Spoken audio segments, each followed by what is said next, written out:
The following morning Mr. Pontellier, upon leaving for his office, asked Edna if she would not meet him in town in order to look at some new fixtures for the library. "I hardly think we need new fixtures, Léonce. Don't let us get anything new. You are too extravagant. I don't believe you ever think of saving or putting by." "The way to become rich is to make money, my dear Edna, not to save it," he said. He regretted that she did not feel inclined to go with him and select new fixtures. He kissed her good-bye and told her she was not looking well and must take care of herself. She was unusually pale and very quiet. She stood on the front veranda as he quitted the house, and absently picked a few sprays of jessamine that grew on a trellis near by.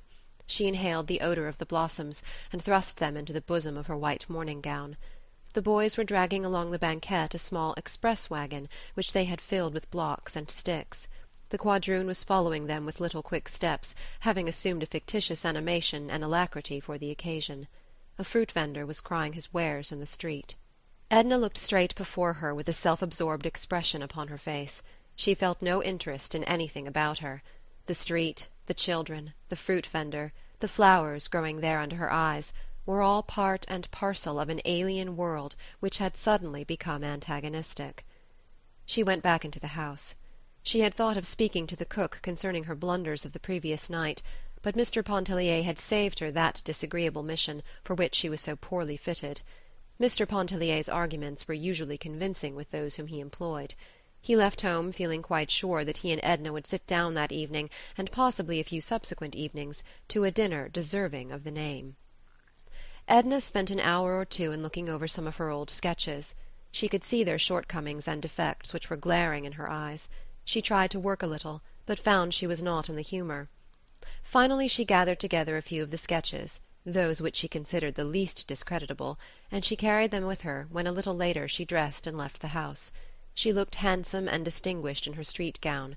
The tan of the seashore had left her face, and her forehead was smooth, white, and polished beneath her heavy yellow-brown hair. There were a few freckles on her face, and a small dark mole near the upper lip, and one on the temple, half hidden in her hair. As Edna walked along the street she was thinking of Robert. She was still under the spell of her infatuation. She had tried to forget him, realizing the inutility of remembering. But the thought of him was like an obsession, ever pressing itself upon her. It was not that she dwelt upon details of their acquaintance, or recalled in any special or peculiar way his personality.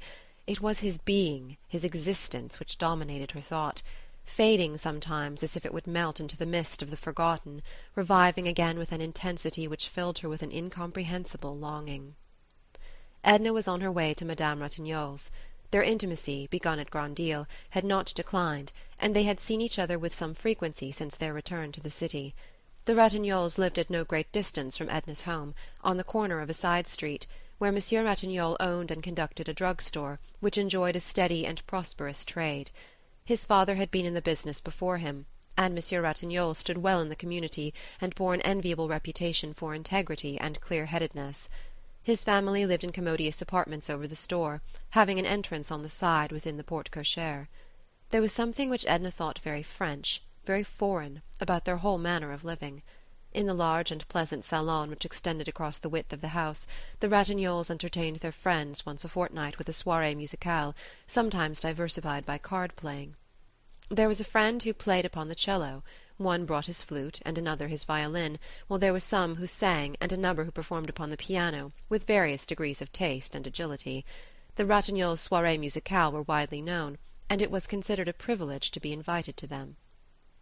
Edna found her friend engaged in sorting the clothes which had returned that morning from the laundry. She at once abandoned her occupation upon seeing Edna, who had been ushered without ceremony into her presence. "Cité can do it as well as I. It is really her business," she explained to Edna, who apologized for interrupting her. And she summoned a young black woman, whom she instructed, in French, to be very careful in checking off the list which she handed her. She told her to notice particularly if a fine linen handkerchief Monsieur Ratignolle's, which was missing last week, had been returned, and to be sure to set to one side such pieces as required mending and darning.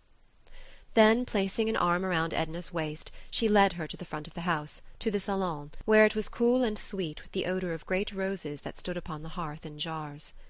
Madame Ratignolle looked more beautiful than ever there at home, in a negligee which left her arms almost wholly bare, and exposed the rich melting curves of her white throat.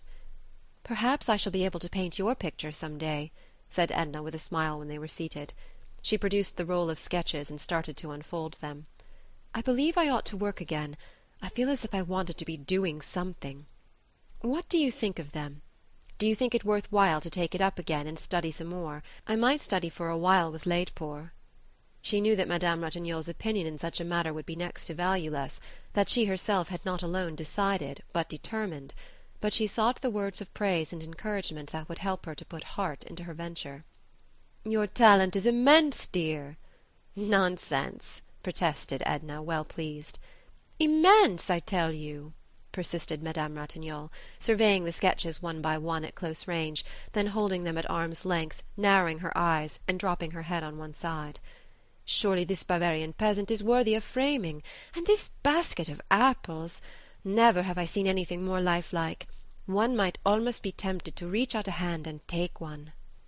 Edna could not control a feeling which bordered upon complacency at her friend's praise, even realizing, as she did, its true worth.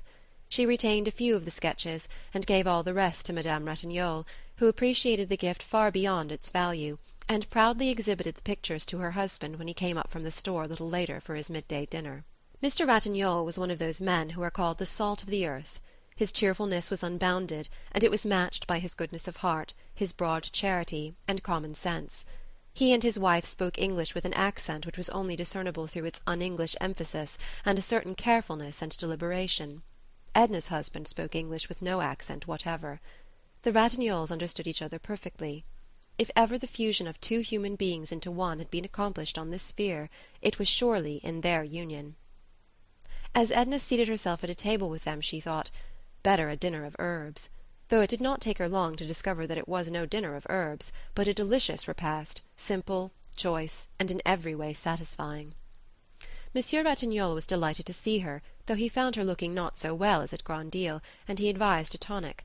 He talked a good deal on various topics, a little politics, some city news and neighbourhood gossip.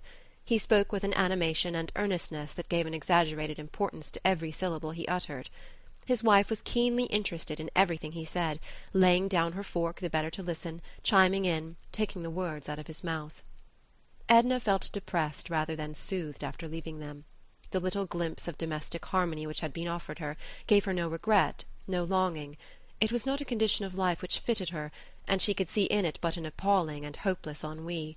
She was moved by a kind of commiseration for Madame Ratignolle, a pity for that colourless existence which never uplifted its possessor beyond the region of blind contentment, in which no moment of anguish ever visited her soul, in which she would never have the taste of life's delirium. Edna vaguely wondered what she meant by life's delirium. It had crossed her thought like some unsought, extraneous impression.